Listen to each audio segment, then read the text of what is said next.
दोस्तों, गौतम बुद्ध से जाने मन को समझने के 6 चरण। ये 6 चरण जो समझ गया वो अपने जीवन में जो कुछ भी अपने मन से चाहेगा या मन में जो सोचेगा वो कर सकता है। तो आइए जानते हैं इन 6 चरणों के बारे में। दोस्तों, एक बार एक व्यक्ति बुद्ध के पास आता है और उनसे पूछता है कि बुद्ध, अपने मन को काबू में करने और उसे समझने का पहला चरण क्या है और हम कहां से शुरुआत करें कि हमारा मन हमारे वश में आ जाए। बुद्ध मुस्कुराते हैं और उसका उत्तर देते कि अपने मन को समझने का पहला चरण है इसके द्वारा दिए गए लालचों की व्यर्थता को देख लेना। जिस इंसान ने अपने मन के द्वारा दिए गए लालचों की व्यर्थता को देख लिया, उसने इससे मुक्त होना शुरू कर दिया। और उसके बाद वह व्यक्ति बुद्ध से पूछता है कि हमारा मन जो हमें लालच देता है उसके व्यर्थता को कैसे देखा जाए। बुद्ध कहते हैं, अपने अनुभव से मनुष्य जिस भी गलत कार्य को अति में करता है उससे उसे दुख मिलता है और यही दुख उसका अनुभव है और यही अनुभव उसके रूपांतरण का कारण बन सकता है। जिसने देख लिया और वास्तव में देख लिया कि नशा करना केवल दुख है, उसने नशे से मुक्त होना शुरू कर दिया। जिसने देख लिया कि ईर्ष्या केवल खुद को जलाती है और वास्तव में देख लिया, उसने ईर्ष्या से मुक्त होना शुरू कर दिया। तुम्हारा यह देख लेना कि मन लालच तो हमेशा तुम्हें तृप्ति का देता है, लेकिन लगता यह तुम्हें सदैव अतृप्त है, और यही अपने मन को समझने का पहला चरण है। कहानी को आगे बढ़ाने से पहले आपको इस एक प्रश्न को समझना आवश्यक है, और वो प्रश्न है कि आप अपने मन को वश में करना क्यों चाहते हैं। क्योंकि आपने यह अनुभव कर रखा है कि आपका मन आपको दुख देता है, पर क्योंकि आपको आपके मन के लालच बहुत बड़े सुहावने लगते हैं, इसीलिए आप इन लालचों के पीछे छुपे हुए दुखों को नहीं देख पाते। सिर्फ अपने दुखों को देख लेने से आपका मन आपके वश में नहीं हो जाएगा। उसके लिए आपको दूसरा चरण क्या है यह समझना होगा। वह व्यक्ति बुद्ध से पूछता है कि बुद्ध, यदि कोई व्यक्ति यह जानता है कि उसके मन के लालचों के कारण उसके जीवन में दुख है, तो क्या इसका अर्थ यह है कि वो व्यक्ति पहले चरण पर है? और यदि वह व्यक्ति पहले चरण पर है तो दूसरे चरण पर कैसे जाएगा? बुद्ध कहते हैं कि उस व्यक्ति को खोज पर निकलना होगा, किसी ऐसे व्यक्ति की खोज पर जो अपने मन से मुक्त हो चुका है और जिसने अपने मन को जान लिया है। क्योंकि तुम्हारा मार्गदर्शन वही कर सकता है जो उस जगह पर पहुंचा हुआ है और जहां तुम जाना चाहते हो।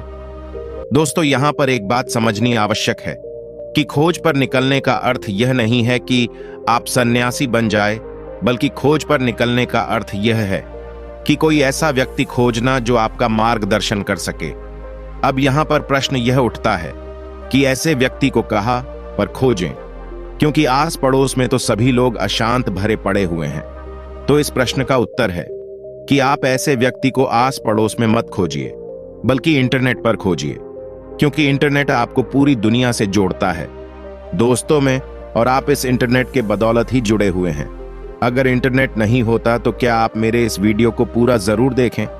नहीं तो दोस्तों, इस दुनिया में बहुत सारे लोग थे और अभी है और हमेशा रहेंगे जो आपका मार्गदर्शन कर सकते हैं। कहानी में वापस लौटते हैं और अच्छे से जानते हैं कि अपने मन को समझने का दूसरा चरण क्या है।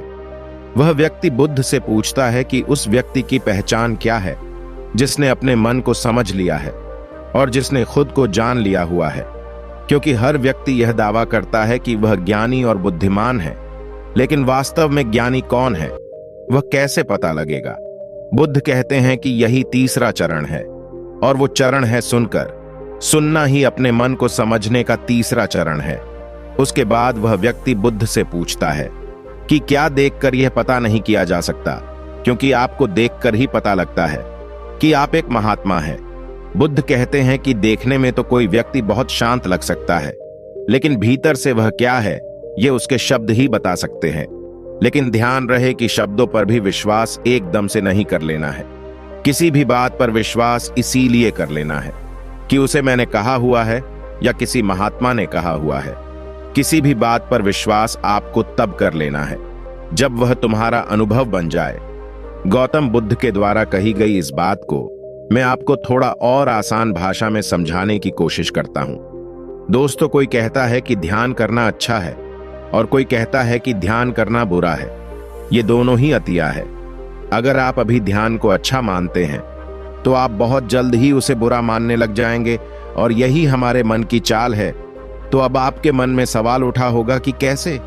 तो उसका उत्तर यह है कि ध्यान की शुरुआत में आपको आनंद नहीं मिलेगा, बल्कि बोरियत महसूस होगी। और आपका विश्वास क्या था कि ध्यान अच्छा है, लेकिन आपको अनुभव क्या हो रहा है कि ध्यान बोरियत भरा है। तो धीरे धीरे आपका विश्वास बदलने लगेगा। पहले आप ध्यान को अच्छा मानते थे, लेकिन अब आप ध्यान को बुरा मानने लग जाएंगे। आप एक अति से दूसरे अति पर पहुंच जाएंगे, और यही हमारे मन की चाल है।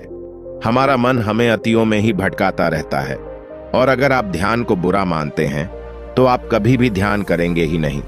अब कहानी में वापस लौटते हैं और अच्छे से समझते हैं कि अपने मन को समझने का तीसरा चरण क्या है।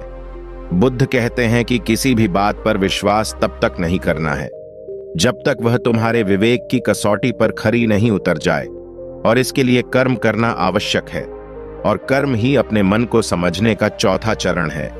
अगर आप धन कमाना चाहते हैं तो आपको सही दिशा में कर्म करना आवश्यक है। ठीक उसी प्रकार अगर आप खुद को जानना चाहते हैं तो आपको सही दिशा में कर्म करना आवश्यक है। वह आदमी बुद्ध से पूछता है कि सही दिशा में कर्म करते वक्त आदमी क्या गलती कर सकता है। बुद्ध कहते हैं कि केवल दो गलतियां कर सकता है। पहली गलती है शुरुआत ना करना, और दूसरी गलती है पूरा रास्ता तय न करना। और इन दोनों गलतियों के पीछे हमारे मन की चाल होती है। कोई सोचता है कि मैं शुरुआत कल से करूंगा, और कोई सोचता है कि शायद मैं सफल ना हो पाऊं। इन दोनों ही गलतियों को व्यक्ति जागरूकता की कमी के कारण करता है। बिना जागरूकता के व्यक्ति का मन उसे सही दिशा में चलने ही नहीं दे सकता, और जागरूकता ही अपने मन को समझने का पांचवा चरण है। इसीलिए दिन के हर एक क्षण को जागरूकता के साथ जियो। कोई भी कार्य करो तो उसे जागरूकता के साथ करो। अगर सांसें भी लो तो उसे जागरूकता के साथ लो।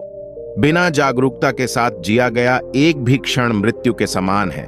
और ध्यान रहे कि जागरूकता बिना ध्यान के संभव नहीं है। वह व्यक्ति बुद्ध से पूछता है कि बुद्ध, अपने जागरूकता के स्तर को कैसे बढ़ाया जा सकता है। बुद्ध कहते हैं कि ध्यान के द्वारा, और ध्यान ही 6 चरण है। एक बार आप अपने मन को समझने के 6 चरणों को ध्यान से समझिए। अपने मन को समझने के 6 चरण। 1. थोड़ी जागरूकता के साथ यह देख लेना कि यह मन ही दुख के बीज बोता है। 2. किसी ऐसे व्यक्ति को खोजना जो मन से मुक्ति पाने का मार्ग बता सके। 3. सुनना। 4. सुने हुए को कार्य में लाना। 5. जागरूकता, जिससे आप मार्ग से भटके ना। 6. ध्यान। यदि सीधे शब्दों में कहा जाए तो ध्यान ही वह नाव है जिस पर बैठकर मन रूपी नदी को पार किया जा सकता है। लेकिन ध्यान तक पहुंचने के लिए शुरुआती के 5 चरण बहुत आवश्यक है। अभी आप कौन से चरण पर है, हमें नीचे कमेंट बॉक्स में कमेंट करेंगे, जरूर बताएं। क्योंकि दोस्तों, हर ज्ञानी इन 6 चरणों से गुजरता ही गुजरता है। दोस्तों, आज की इस वीडियो से आपको कुछ भी सीखने को मिला है तो इस वीडियो को लाइक, कमेंट और हमारे चैनल को सब्सक्राइब जरूर करें।